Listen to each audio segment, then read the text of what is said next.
things first, you're going to want to download Brave. Not really. You can use any Chromium-based browser. This includes Microsoft Edge, Brave, of course, and then, of course, Chrome. Now, here's the thing.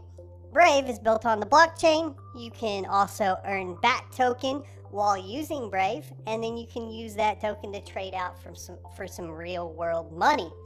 Pretty awesome deal there. I highly recommend it, and its privacy tools are great, including options to access Tor straight through the browser, and so on and so forth. Anyways, link will be down in the description. Check it out. It does work with all of your Chrome plugins, and the plugin we're going to be taking a look at today is going to be MetaMask. So every miner needs a wallet to store their currency. The reason I recommend MetaMask, or mining to MetaMask right now, is because once you get a payout, you will essentially want to go ahead and start utilizing the Ethereum that you have to make even more money. You can do this in MetaMask and Uniswap very easily, so I think it's a good step. And when you guys are ready to start learning about Uniswap and adding liquidity to tokens, let me know in the comment section below. The first thing you're going to do is just go to metamask.io and click the install MetaMask for Chrome. Alternatively, you can go straight to the MetaMask plugin page in the Chrome web store. Once there, you're going to click the Add to Brave button, or Add to Chrome if you're in Chrome, or Add to Edge if you're in Edge, and click Add Extension. Once the extension is installed, it will take you to a Get Started page. At this point, you're going to click Get Started. We're going to be creating a new wallet, so click Create a Wallet, agree, and then choose an easy password. Just kidding. Choose a difficult password. I recommend for creating passwords using a password manager. This could be anything from Kaspersky to LastPass or Dashlane. I have no preference. I currently use Kaspersky because it's built into my suite. So if you're interested in that, let me know in the comments section below. Once done, you're going to click I have read and agree to the terms of use. One more thing that you could use, which I will show you, is random.org. At random.org, you can scroll down to the password generator, make sure that you have at least 8 characters for MetaMask, and click Get Passwords.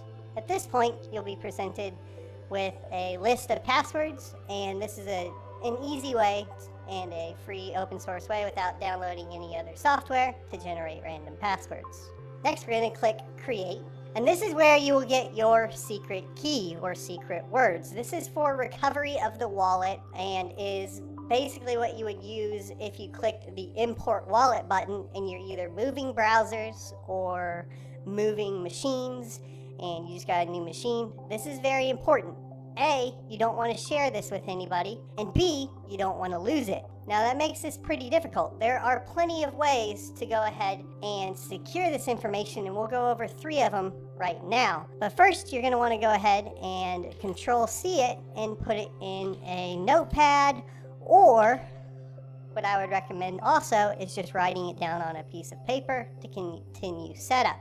Now that we have it in a notepad, you need to decide where to keep it. If you want to keep it on the computer, I would recommend using something like an external USB drive that you encrypt with basically the built-in Windows 10 BitLocker option to go ahead and encrypt the information. Another option is using Nord Locker, which has been pretty helpful when moving between machines for me.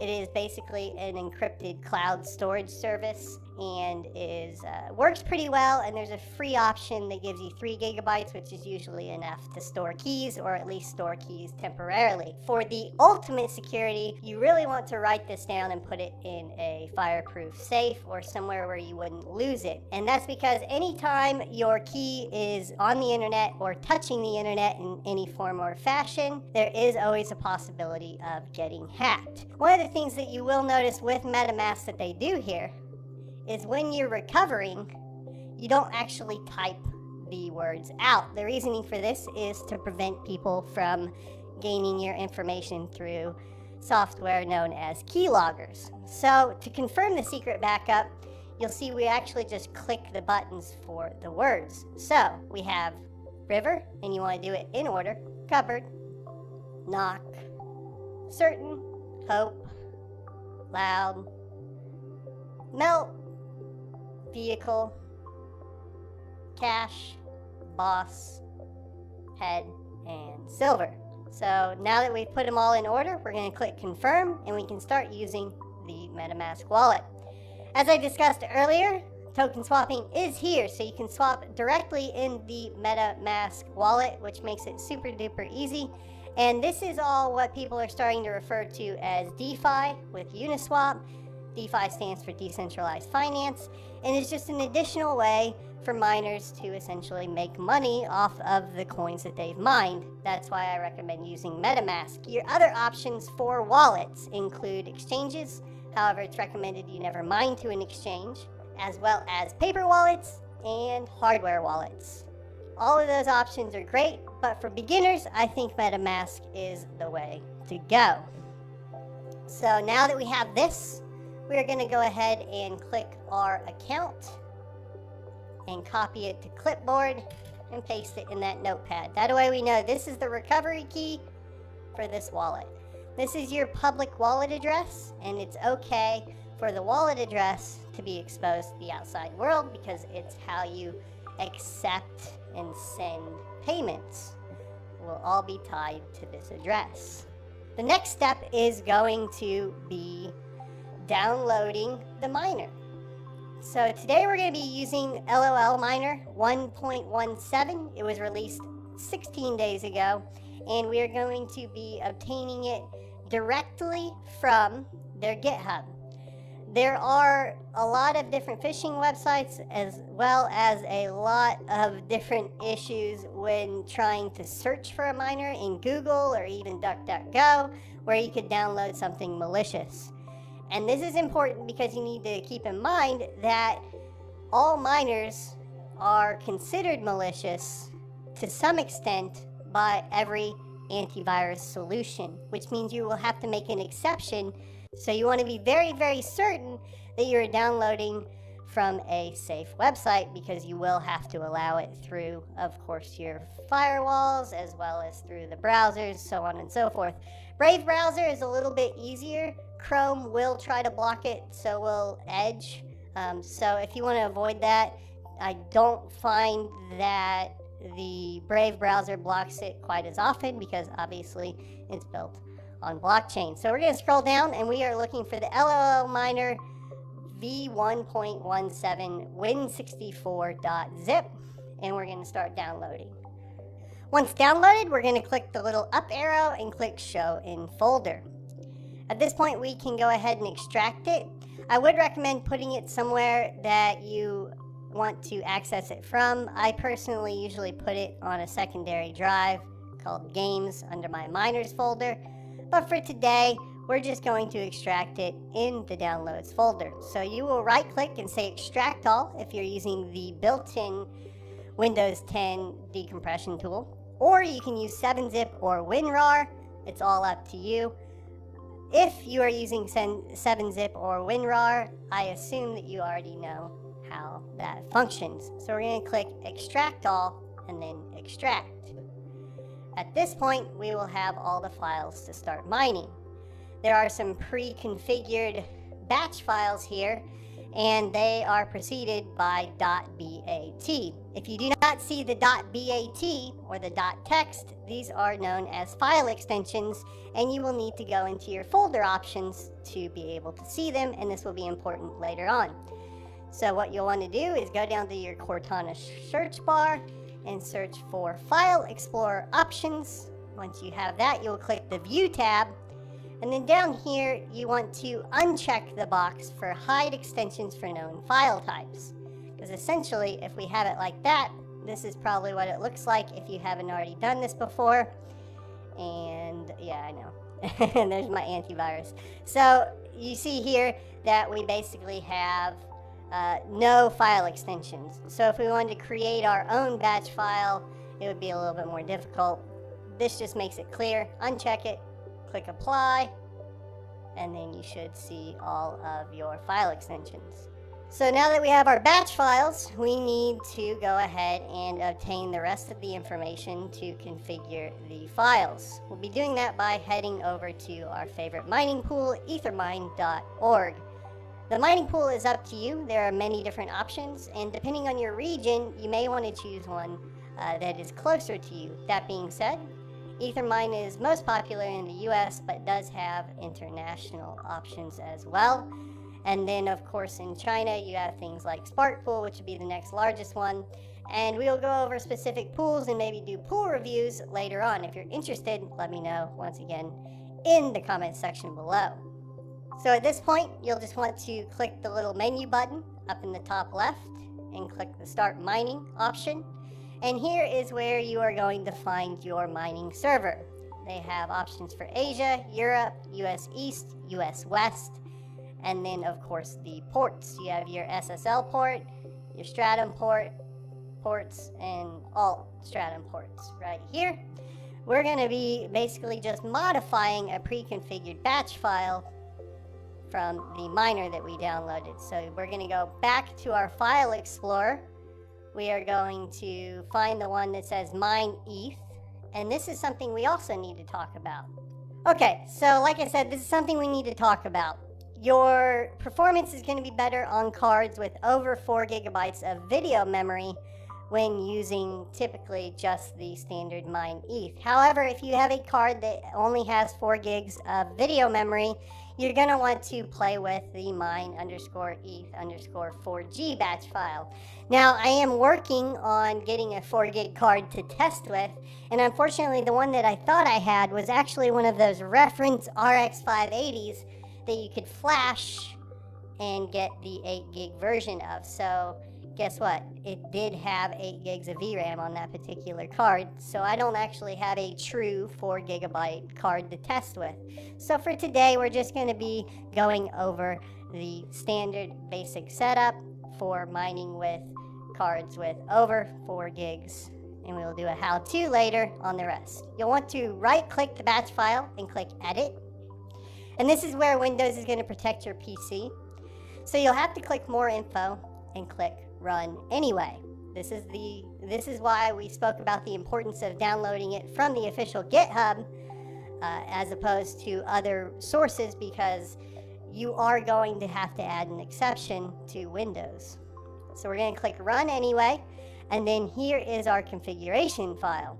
As you can see, we have our set pool, and this is where we input the information from Ethermine.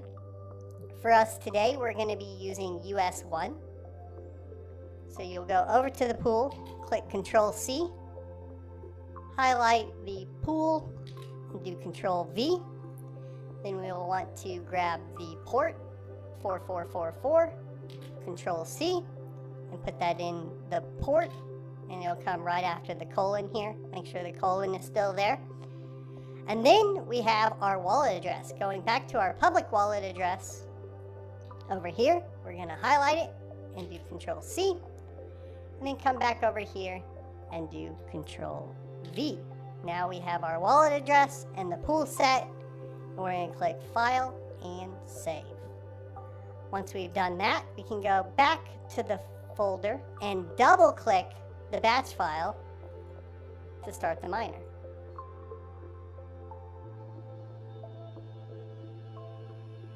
Alrighty, so now we can talk about how to read what's going on the miner.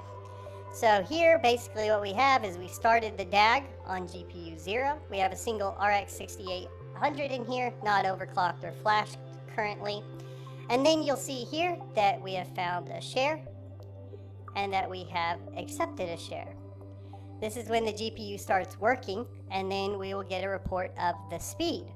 The speed is calculated on Ethereum as megahash per second. This number will give you an idea of your potential profit. Now we're at 61 megahash a second. To calculate profit, you can go back to a web browser and use a site called What to Mine. So in the case of this one, we are at 61 megahash.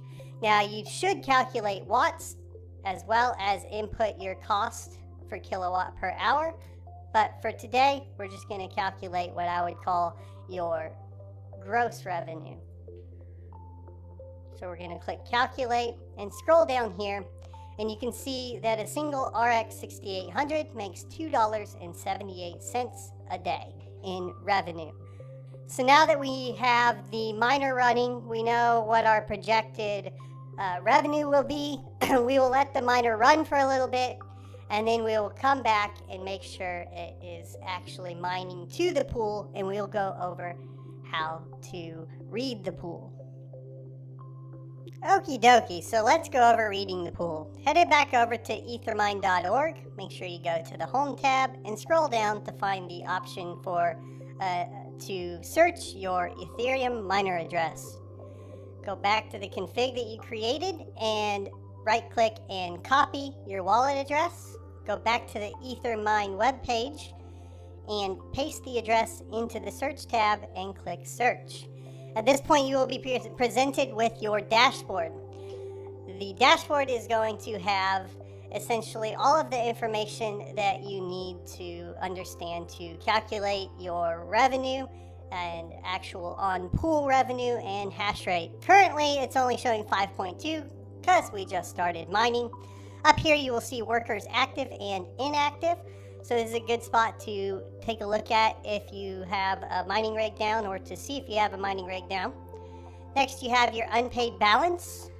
And the unpaid balance is how much Ethereum is actually on the pool that you have earned. Once you hit your minimum payment threshold, that balance will be paid out to the MetaMask wallet that we talked about earlier. Over here, you have your estimated earnings, which will show you both daily, weekly, and monthly. Not both, but all daily, weekly, and monthly. And you can also convert it to what your earnings would be in BTC conversion and USD. As you can see here, estimated earnings monthly with 5 mega hash is $7. This will change as that number rises. As you can see here, we have a reported hash rate of 60 mega hash a second. Over time, these charts will fill out and you will have an idea of when the miners are not working and working. It will also give you an amount of valid shares, workers, and stale shares. If you have stale shares, you might want to check your overclock. Or if you have, of course, invalid shares, you might want to check your overclock. Now, minimum payout you can change. Scroll back up to the dashboard, click the little down arrow, and you will have your settings tab. Under settings here, you will essentially type in an email address, and then you will type in your IP, and then set your payment threshold.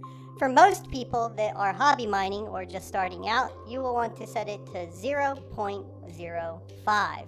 Now, to find your IP address, you can use basically whatismyip.org or one of those various ones. Clearly, I will not be showing you guys that, even though we are on a VPN. You never know. So maybe my VPN connects to the same IP over and over again, blah, blah, blah.